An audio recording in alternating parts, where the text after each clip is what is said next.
দেখো বন্ধুরা, মাছের ঝোলটা কি টেস্টি হয়েছে।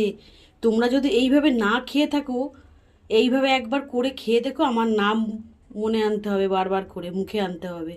দারুণ রেসিপি লাগে এটা। দেখো কতটা লোভনীয় হয়েছে, আর গন্ধেতে বাড়ি ময় করছে। চেরা কাঁচা লঙ্কা, আর এই দেখো বন্ধুরা, বিউলির ডালের বড়ি দারুণ হয়। আগে আমি ঘরে বেটে তারপরে মানে বড়ি করতাম, এখন আমি হাতের প্রবলেমের জন্য সব বন্ধ করে দিয়েছি। আমার মার কাছ থেকে সব শেখা।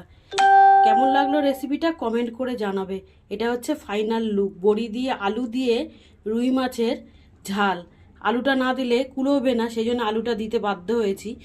তোমরা কিন্তু কমেন্ট করে জানাবে তোমাদের কেমন লাগলো। ঠিক আছে, আর ঝোলটা দেখো জাস্ট লোভনীয়, আর গোল্ডেন কালারে এরকম গরম গরম ভাত আর একটু ঝোল হবে, ব্যাস। আর আমার আগের দিনের করা আছে পালং শাকের ঘন্ট, ওই দিয়ে ম্যানেজ করে নেবো আজকে, আর বেশি কিছু করলাম না। রাখছি তাহলে। আমার রেসিপিগুলো ভালো লাগলে লাইক কমেন্ট শেয়ার করে পাশে থেকো। টাটা।